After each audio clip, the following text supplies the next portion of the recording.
Hi guys, Trisha here with PrettyLosers.com, and today we have a very special show. We have Nirvana, Hi guys, hey. Heather, Hi. and a special guest, Susan. Hey. Heather, do you want to go ahead and introduce Susan? So maybe if you get that going. I think we're all good.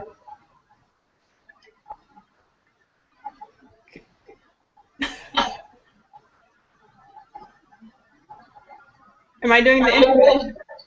Okay, because I'm actually that too. I don't know if it's the connection. Sorry about that, guys. Well, we have with us today is Susan.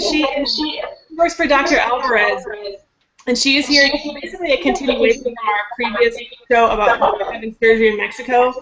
And she is here to answer all of your questions. We've received a lot of questions from our viewers, and she is an open book. She is here to answer anything and everything that you have questions about. So we're very, very excited to have her. And Susan, actually, would you like to introduce yourself and just tell us a little bit so we can get to know you?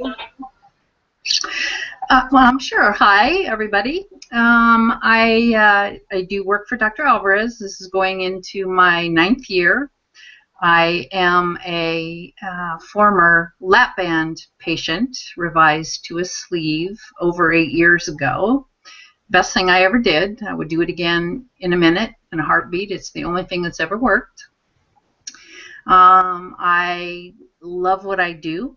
I love interacting with people, helping people. It's an amazing journey that people get on board to take. And if you have struggled with your weight, I have. I was overweight all my life, up and down, tried everything to get off the diet roller coaster, starting, when I was in the 3rd grade. So I know what it's like to be an overweight teenager, a high schooler, just, into my years. I won't tell you how old I am, but I'm old.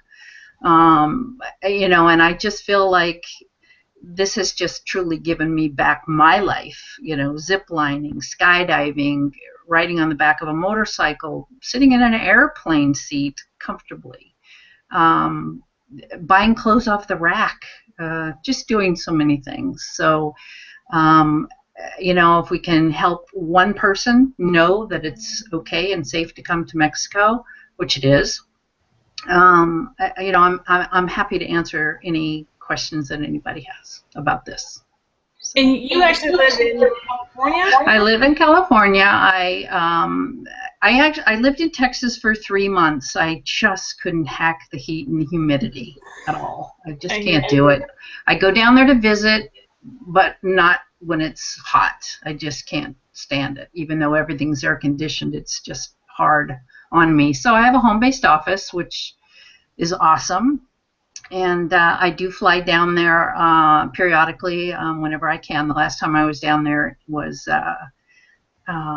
we had our patient reunion in October in San Antonio. We have put on an annual patient reunion, and it's always fun to see what everybody now looks like. Amazing transformations. So. Can you explain just briefly what your specific position is with Dr. Alverez and what you do for him? Sure. I'm a nurse. I am his patient coordinator. So when somebody comes to our website and requests information, that is sent to them. If this is something that they are interested in doing or want to come to us, then we have them fill out a health history. That gets submitted for review and approval. Comes back with any recommendations that he has for the patient. If they are good with those, and some of them are not because they don't want to put the work into it, then we don't chase people. You're either in or you're out. So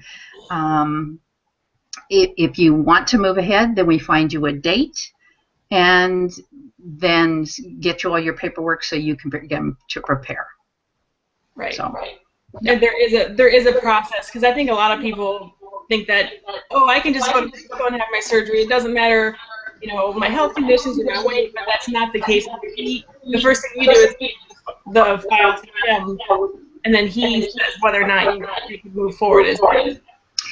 Yeah, there's a pre-op diet. If somebody has cardiac issues, if somebody has psych issues, many things, they've got to have clearances. They've got to have some lab work. There are things that they have to do prior to coming.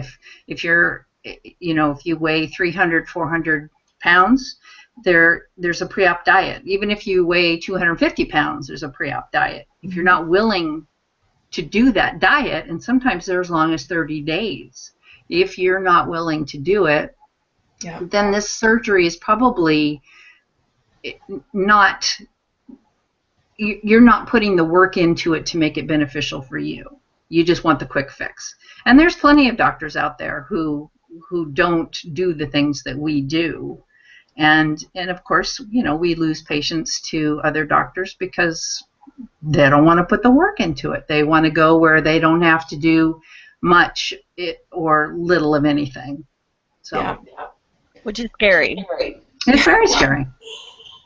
And I know Keisha has some questions, but before we do that, I just we always like to give a disclaimer that the PrettyLosers we are not here to promote weight loss surgery in the U.S. or we want you to be educated, and we want to inform you, and that's the whole purpose of this. It's not to advocate weight loss surgery or not. You need to do your research and make your own decision for you, but we just like to put that little disclaimer out there. So.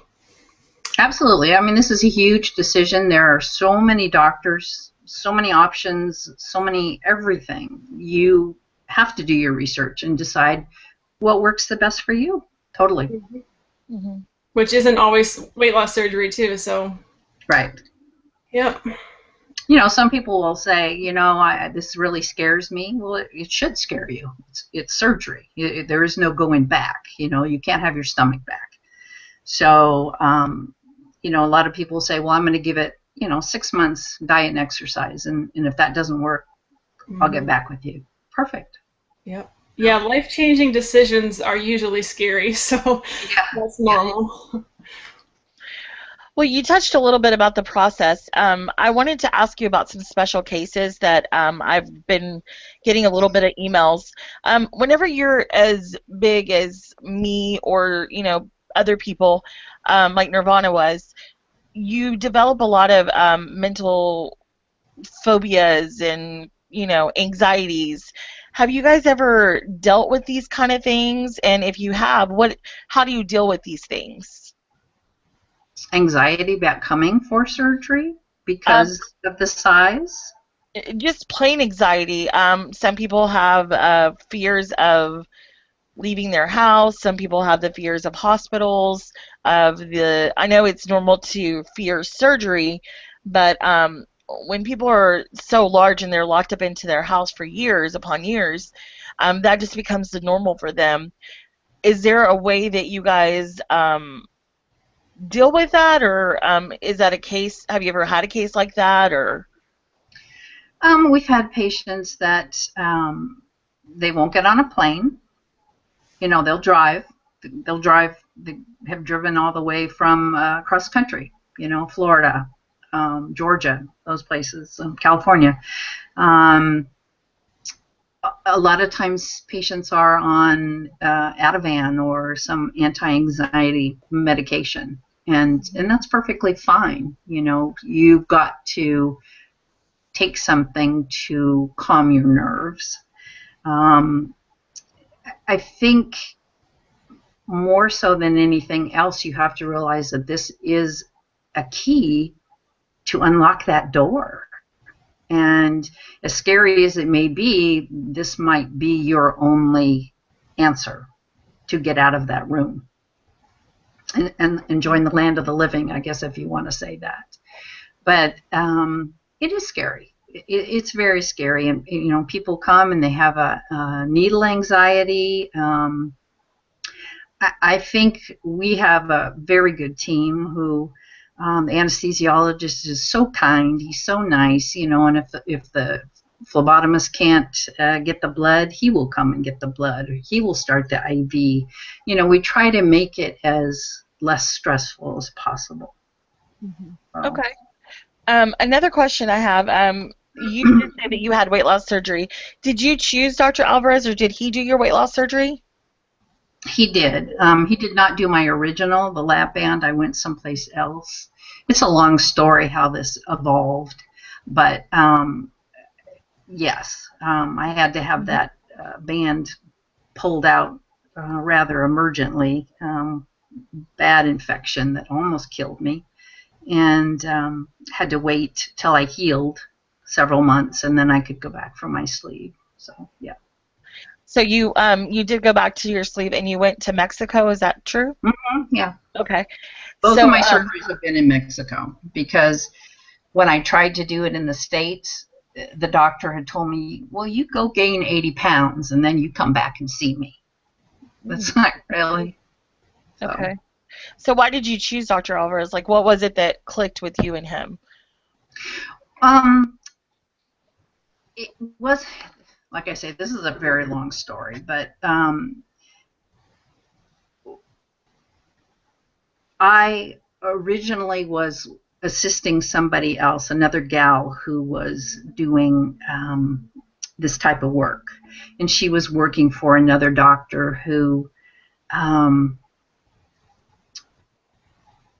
was working with Dr. Alvarez. It takes two surgeons to do this surgery, so the two of them were working together, and that was how I wound up meeting him. Gotcha. So. Okay. So do they still work together? No. No. Okay. No. So They're friends and colleagues and all that, but no, he works someplace else, and Dr. Alvarez has his own practice. So whenever you I'm sorry, I'm jumping around here. So when you did say when some people are to the weight where they have to do a pre-op diet for sometimes up to 30 days, what is that weight limit whenever you have to say, okay, maybe you guys got to lose that 100 pounds before you can even come here? Typically, he really it depends. Well, I have to say that there was a gentleman that we did not long ago, and he was started at 512 pounds. And he had told him, if you lose 50 pounds, then we will do your surgery. So it took him a while, but he did it, and he wound up having his surgery. But typically it's the diet, plus you have to lose 10%. Plus 10%. Okay. Yeah. So how did the guy who, or the patient who was over at 500 pounds, did he do well with that, or? Yeah, actually, he just had it just a couple weeks ago, maybe not even a week ago. But okay. So yeah, he's doing very well. All right. Are there any health conditions or a specific weight number that will automatically disqualify you? Yes. With Dr. Alvarez, and if so, what are those? You have to have a BMI of at least a 30. And then we really don't like to go above a BMI of 65. You know, the super morbid obese, he really doesn't like to tackle because it's dangerous. It really is dangerous. So unless you're willing, some people, it's like, yes, you've got to drop 100 pounds if you really want to come. So, but typically it's 10%. But typically don't like to do anybody over 500. So how long have you been with Dr. Alvarez, and how long has this clinic been open? I'm going into my 9th year with him. Wow. Yeah. So. Okay. That's great. Yeah. So. And it's a hospital. It isn't. It's not a clinic. It is a 35-bed hospital for the region. So, okay. But I think he predominantly has most of the surgeries going on. Okay. Well, I have watched a lot of his YouTubes. I told you that I kind of went YouTube crazy over his videos.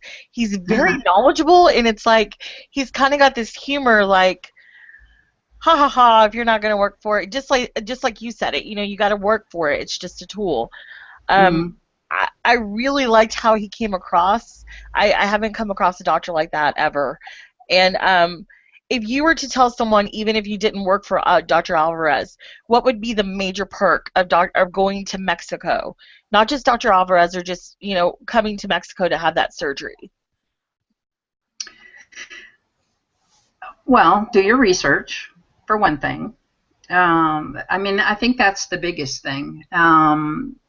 You want somebody who's got a lot of experience under their belt. You want somebody who comes across as personable. You want to know that you will be able to contact that person if you need help.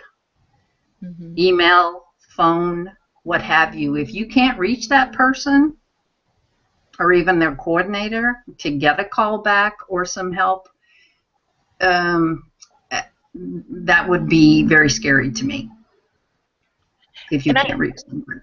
I do hear about that a lot, like as far as the U.S. Like I said, I've never had any of the weight loss surgery, and I'm kind of on the verge of it. Thinking a lot about it, and I've gone to doctors where I cannot. It's either like, oh well, he's only here 2 days a week, and I'm like, okay, well, what happens if I get sick or I need to talk? Oh well, then you'll have to see so and so, and I'm like, okay, well, can I see so and so to kind of get to know him, and just so he can look at my chart? Oh well. Um, I don't think so. I mean, it feels like they kind of run a race on you, and like you're just a number. And a lot of the people that I've heard that have had surgery with Dr. Alvarez, that's not the case. And someone even told me that they had his personal email, and they knew he knew their kids. Or, I mean, you remembered one of the guests that we had on our show, Aaron. Mm-hmm.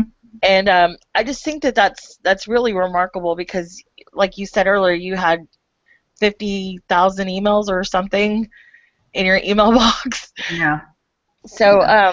No, we do. I mean, it's he. You are not just a number. You are a person. You are, a patient.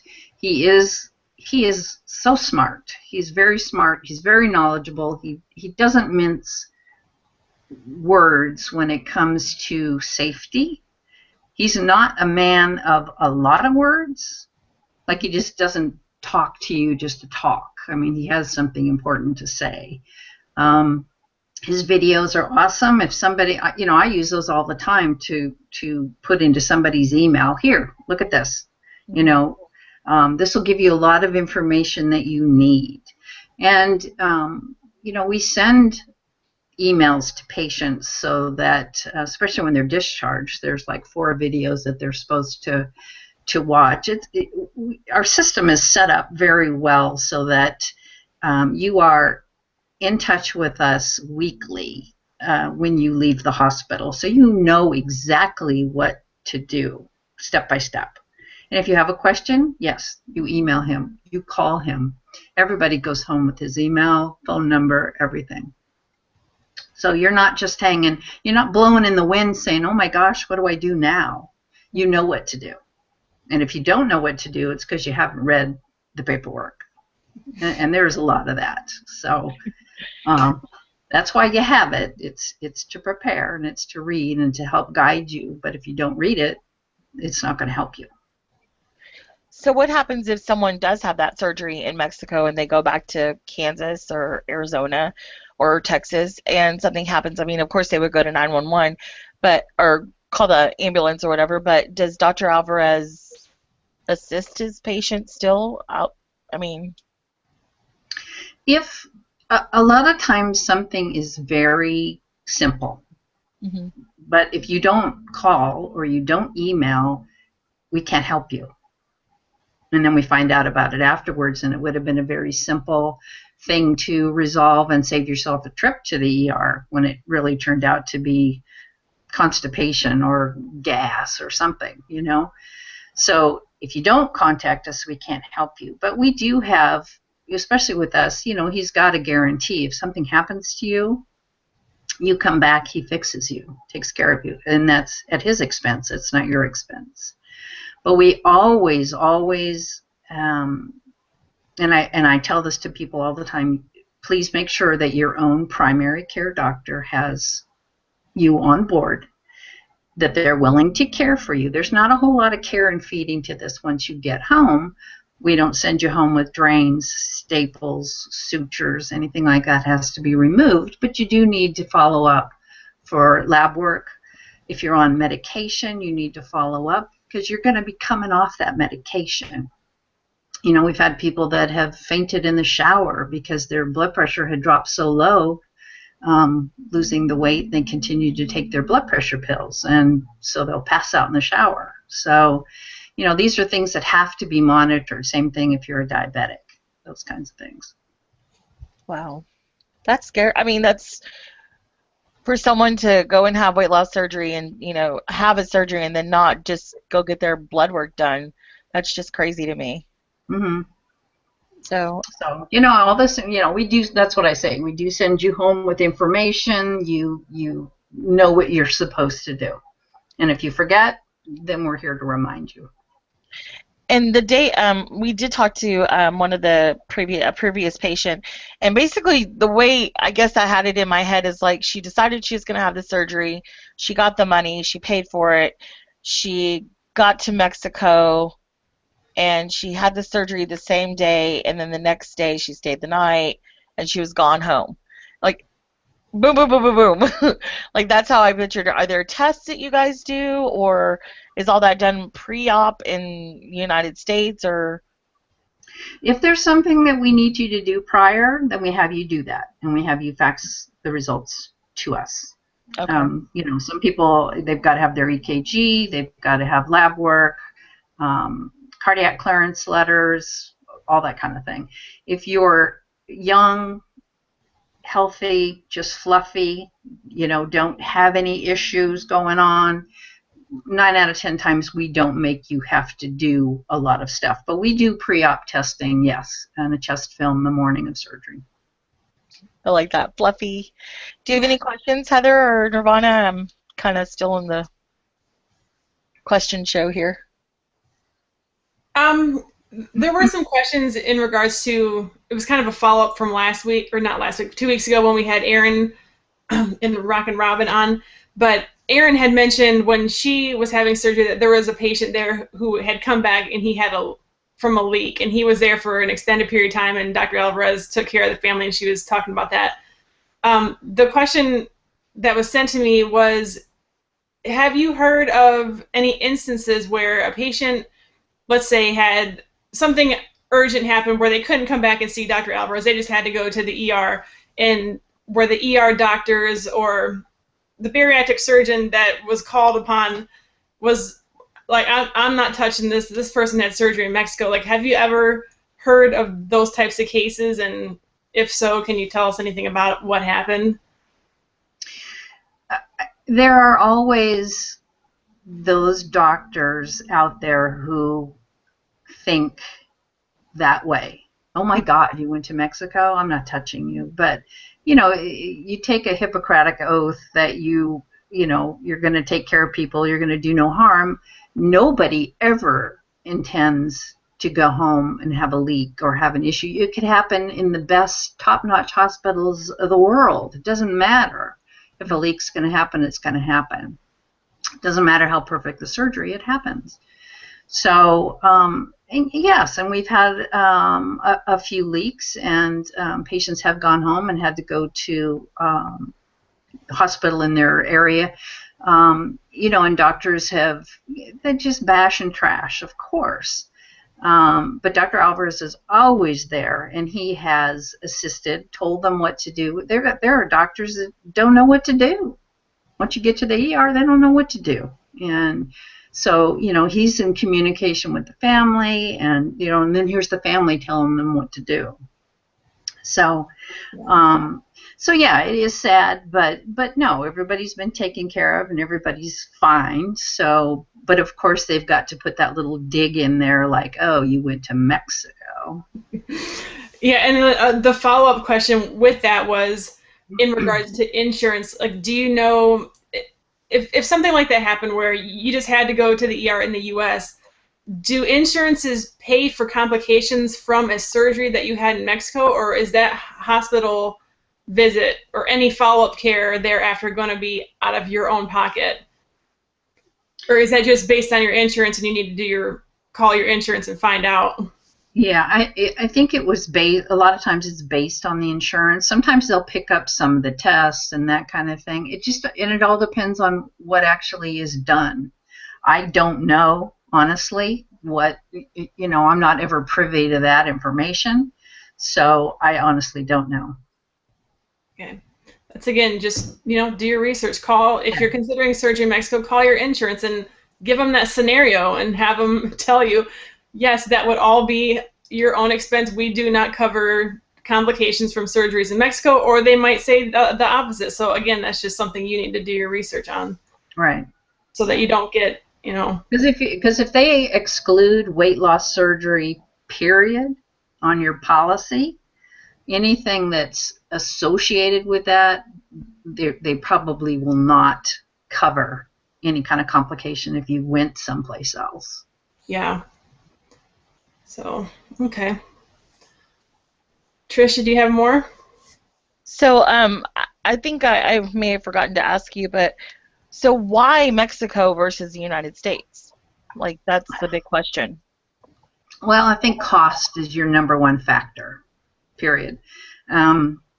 I've had somebody tell me, and somebody told me in Canada, I think their fee for a sleeve, well, they don't pay for it there, but was it Canada? I can't remember if it was Canada. But someplace it was Alaska, was $50,000 out of pocket. So that's a lot of money. And when you can go someplace else, to make it affordable, people start looking at alternatives to do that. I personally, I'm pretty fearless, and I know that I do my research. I have never hesitated to do things in Mexico. I've had plastics in Mexico. I would do that again too. Again, you just have to do your research. But I think cost is the main factor. Care, I can't tell you the amount of medical personnel that have come to us, including physicians, dentists, veterinarians, nurses, occupational therapy, physical therapists that have come that have said they had received better care in our hospital than care in their own hometowns. Wow. So, and for physicians to come to us, I think that speaks volumes. What about, did you have any other questions, Heather, about? I do have one question, and it's mainly about the violence and crime in Mexico. And this person wants to remain anonymous, but like, she watches a lot of news and she hears the stories of things that happen over there and crime. And I live on the Texas-Mexico border, and I've lived here 2.5 years now, and the locals tell me, don't go to Mexico. It's not safe. Do not take your son there. Don't take your family there. So I guess, what can you tell people about the safety there? Can they feel safe? Is there anything that they need to be aware of or bring with them? I mean, because I guess her main concern was, like, if something happened to you when you're in a different country, that's kind of a bad situation. Yeah. Well, I think, and what I start to say to people when they say, I mean, there's government warnings out there, all over the place, and they've been running for years, and they just update them all the time. And yes, there are some places of Mexico that you probably would want to steer clear of. Our border is very unassuming. It's a nice border. It's kind of a quaint border. They have filmed movies there. There's a military base there. But honestly, if it were not safe, we wouldn't allow you to come there. That's the first and foremost thing, because your safety is our primary concern. Hospital's less than 1 mile over the border. Our driver takes you over, takes you back. We want you to have a passport or a passport card. It just makes the ease of getting back over the border easier, quicker. But no, we don't have problems. I would say if you're probably a member of the drug cartel, I would worry about you. But people are always, well, they're going to take my kidneys and they're going to do this and they're going to do that, and it's just not true. It's just not true. It's safe. Our area is very safe. Patients actually on day 2, if they feel up to it, our day nurse takes them to the marketplace and they can go shopping and pick up souvenirs to take home. So very safe. So back to the cost of Mexico, or why most people go to Mexico to have the surgery. Why is the cost why is it lower in Mexico versus the United States? I think especially if you're sometimes self-pay or even insurance-wise, you've got costs that are the operating room. You have the anesthesiologist. You have the surgeon. You have medical supplies. You have the hospital stay. All of those are usually separately billed. You don't get a bill for one thing. So with us, you pay one fee, and he pays everybody else. He pays his anesthesiologist and his assistant surgeon and the nursing staff and your hospital stay. So that's it's all one lump sum. So basically he has like a contract with the hospital, that like the anesthesiologist and the nurses and stuff, and then he pays them like a salary. Mm-hmm. So they're all basically employees of him. Mm-hmm. Okay. All right. Right. That makes sense. So my question is that after you've had bariatric surgery and you've lost, I forgot you guys can't hear me. After you've had your bariatric surgery in Mexico, and let's say you've lost, you're almost at goal, but you need plastics done, does Dr. Alverez have somebody he refers you to in Mexico to get that done in the same hospital, or somebody that he might have a connection with that might be able to, help them, hey, I've done their surgery and they're looking for plastics done? Yes, we actually do have a colleague of his who is in Monterrey, Mexico, and that's where we refer patients to go see him. And is it significantly less expensive also for plastics to be done in Mexico as well? I think it depends on what it is that you're looking at. So, but we have a lot of very happy patients that have gone to this one particular doctor, and one gal in particular that I know she's just had her life changed. She's lost 232 pounds and has done so well, and now she looks awesome because she's had the plastic. She's just a different gal. So yeah, so that's kind of the icing on the cake when you're all done. Mm-hmm. Go ahead. Sorry, Tricia. Another question was, we did touch on, revisions, and not revisions, but like issues with leaks and stuff like that.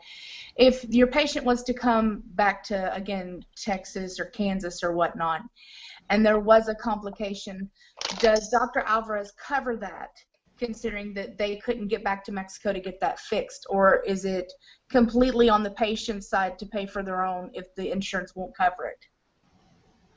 No, they have to come back to us. So what if they don't have, what if they can't? What if it's an emergency, like they can't get there? Like if it's something actually serious where they can't come back? Yeah, they'd have to go to their ER there. But no, we don't pick that up. It's only if they come back to us.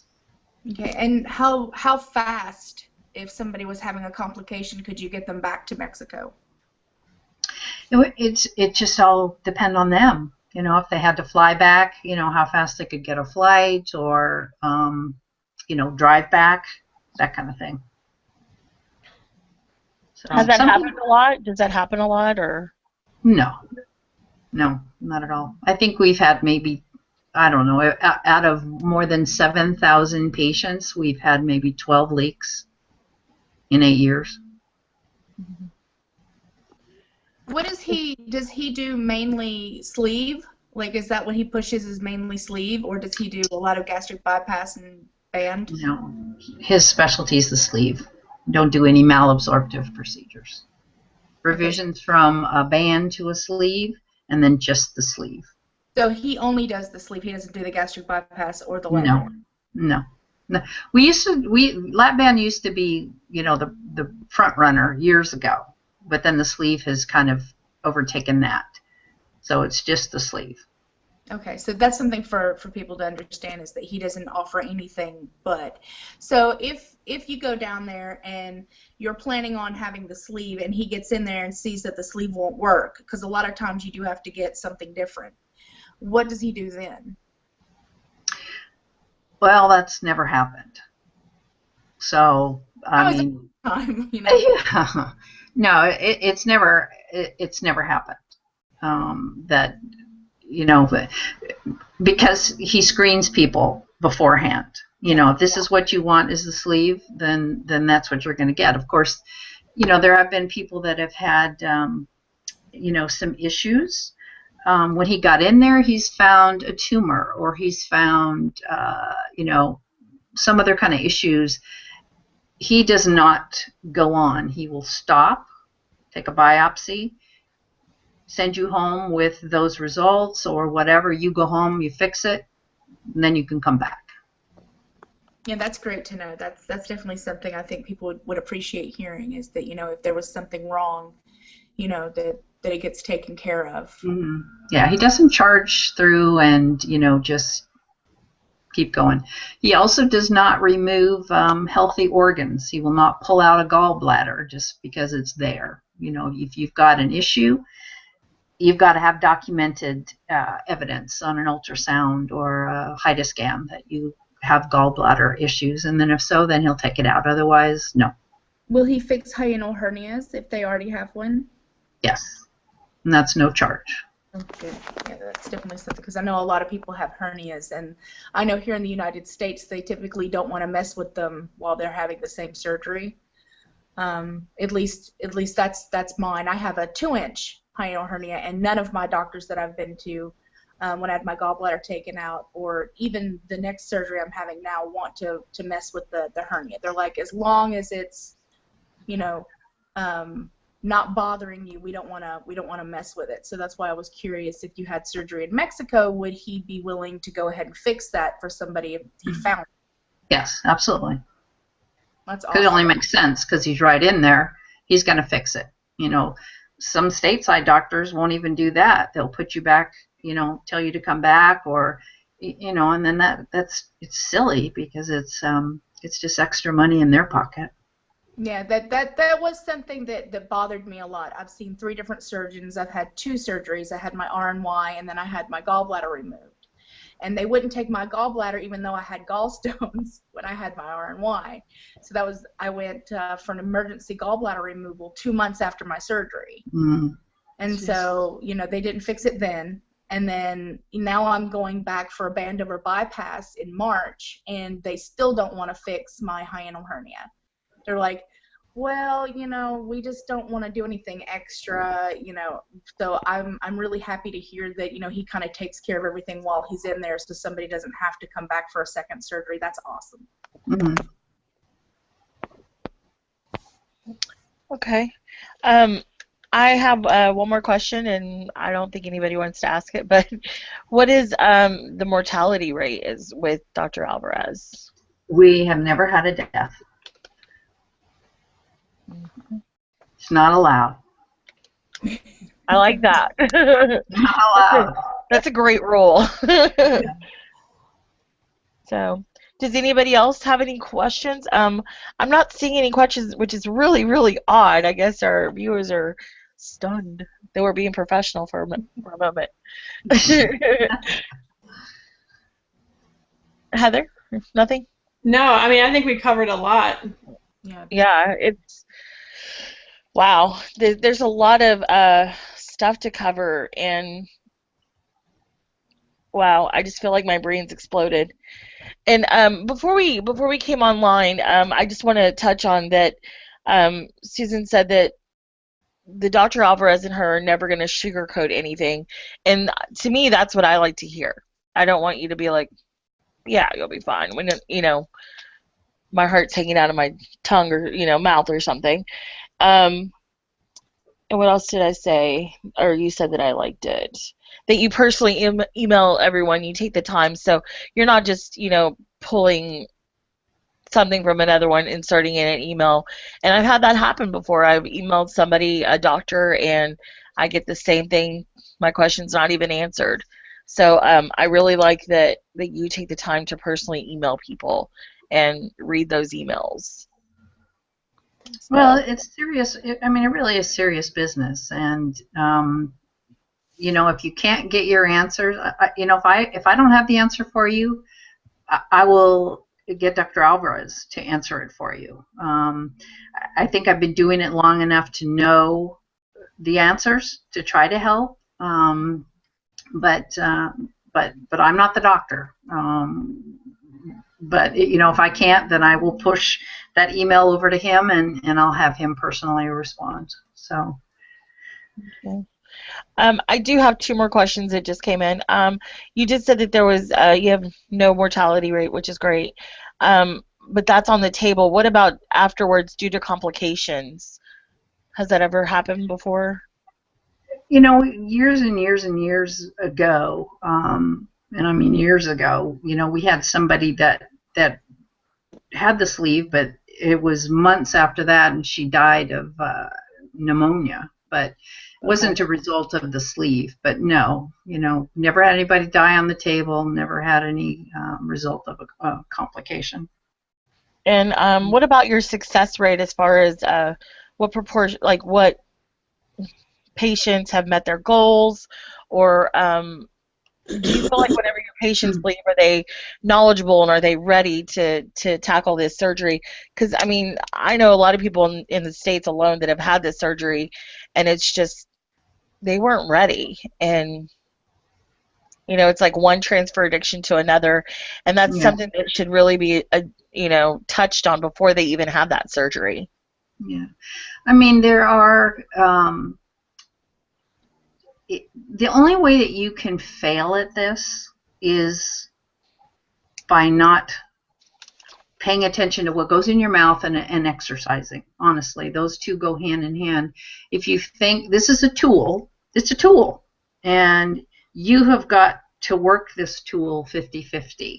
And if you do that, you'll be successful. But if you think that this is going to keep you from eating all the wrong things and all that, it might in the very beginning when your sleeve is the tightest, but then once it starts to loosen up a little bit, those carbohydrates are the slippy, slidey things that just go down the easiest and the fastest, and that will cause you to gain your weight back. And, here lately I've had quite a few people that have emailed and said they have gained some weight back, and it's like, okay, what are you eating? Give me an idea here, and it's all carb laden, and you can't do that. You got to eat protein at every meal, and then eat your vegetables, and then if you have some room left over, then you can have some carbs, but the good kind of carbs, So, but you have to know that you can't eat a whole pizza ever again. You can eat a piece of pizza or scrape the toppings. That's what I like to do: scrape all the toppings off and not eat the crust. But there are guidelines that you have to follow to be successful. And if you're lax about it, now, watching your diet, and then you have the sleeve and you're still lax about it, and you freely admit it, you're not going to be a success. Not like somebody who really, really wants this, Right. Okay.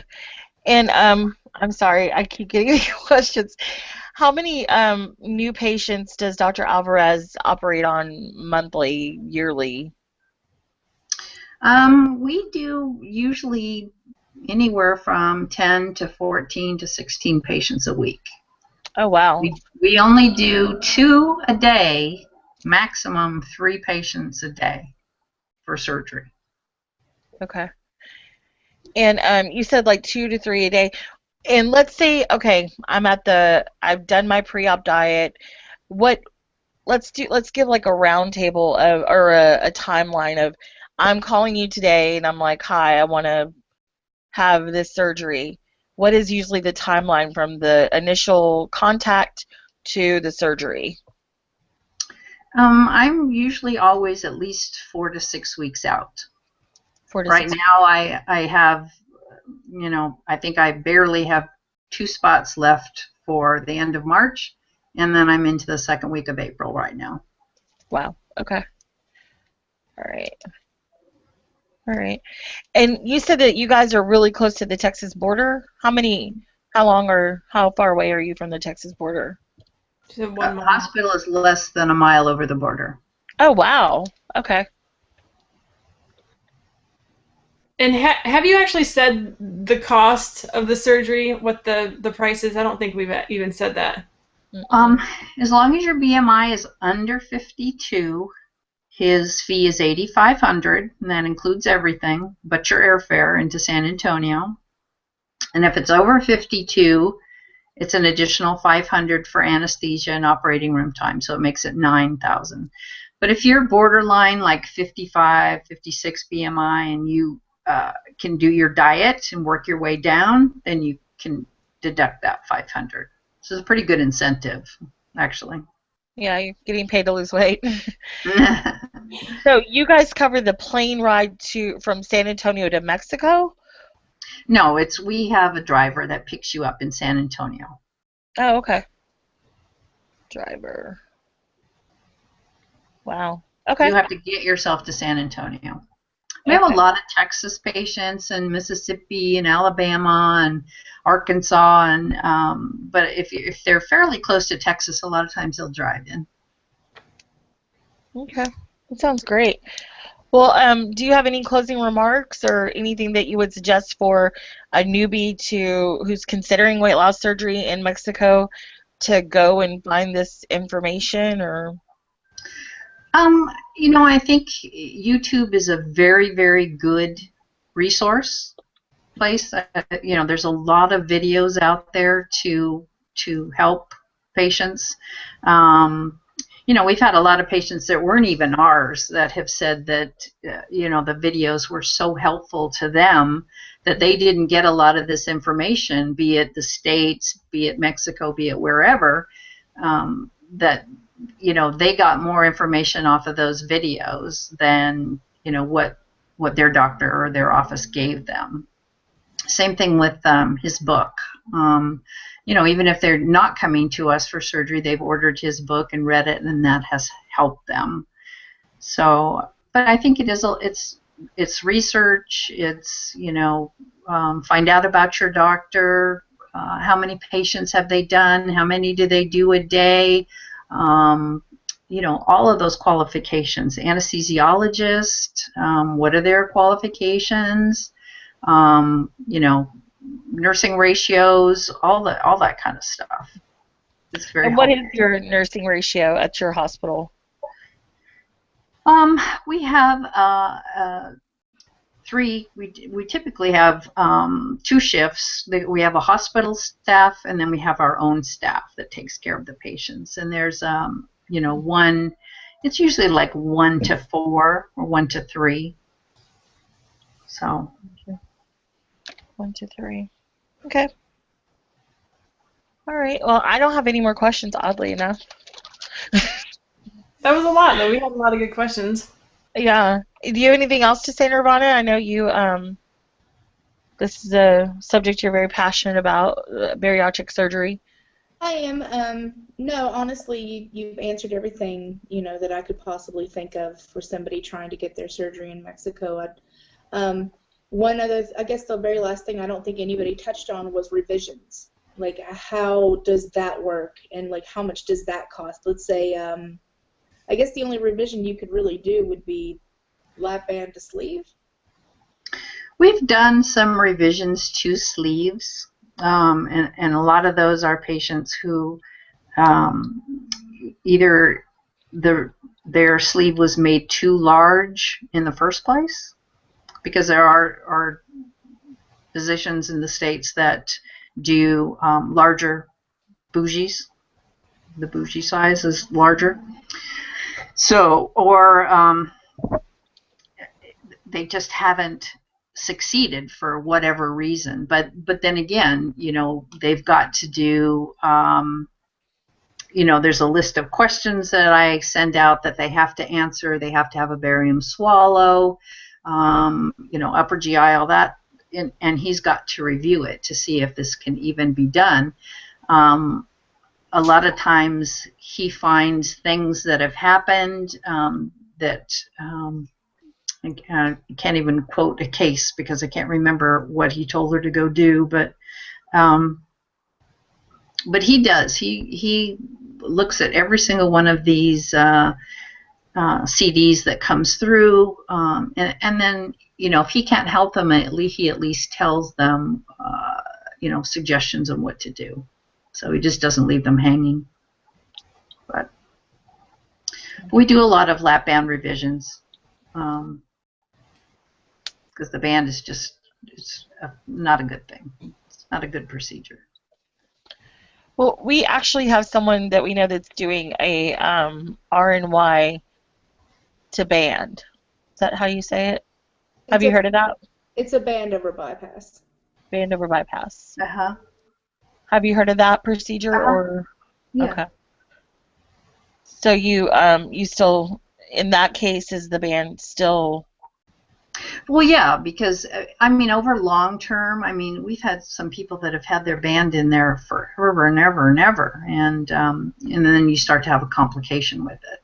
So that's predominantly why some of the patients who are pulling their bands out is they just haven't been successful, or the maintenance is too much, it's expensive, or they can't find somebody to do it, or in your case, Nirvana, you're right there, and they're going to do that for you, right? Your fills and that kind of thing. They'll be doing all my fills and stuff here on base. Yeah, so you're lucky that way. So. Yeah. I'm just using it as an extra tool. Yeah. We're excited for her. Yeah. So. Well, you've done really well, Nirvana, so that's awesome, your success.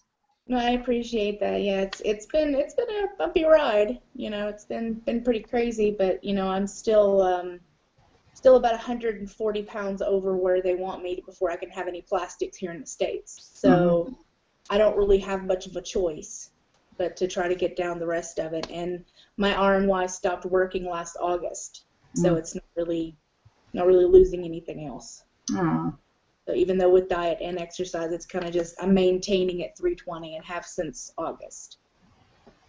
So instead of giving me a D-switch, which I did not want, the lap band was pretty much the only other alternative they could think of to try to help me. Well, I hope that will be successful. Well, thank you very much. I appreciate it. Honestly, really thank you for coming and helping us, because I know this will help so many people who are looking in to have some kind of surgery, and just to hear how open you are and how intelligent and personable. It's nice to find somebody personable who will actually sit down and explain things to you, because it is scary. It's very scary when you're talking about somebody being inside you and working on your body parts. But I've watched his videos too, and I can honestly tell you that they're fantastic. They're really, really good for all steps of weight loss, from the very beginning to veterans can all learn something from his videos. So thank you very much. Oh, well, you're so welcome. And I always tell people, I don't care where you go and what you do, but you will love what this sleeve will do for you, as long as you put your work into it. And to anyone who may just be stumbling upon this video later on, we will link below the previous video that we did where we had two ladies from the weight loss community who had surgery in Mexico, and they tell all about their experience. And again, we're kind of an open book, so we'll link that below. That should also help give you some insight. So. Well, once again, we just want to thank you so much for coming. It's like having a celebrity on our show. We were really excited to have you. Well, thank you very much. This was fun, and I appreciate you asking me. And if it helped one person, glean a little bit more information, then I'm glad. So I would do it again in a minute, in a heartbeat. I love what it has done for me. So that's great. I think it's awesome. So I guess catch all of this, or if you guys have any comments, subscribe. Dr. Alverez does have a YouTube, so we will link him below. And you can email Susan if you have any questions about Dr. Alverez. And we'll also put her email below, or just go to his website. And thank you for checking us out, and we'll talk to you guys soon. Bye. Bye.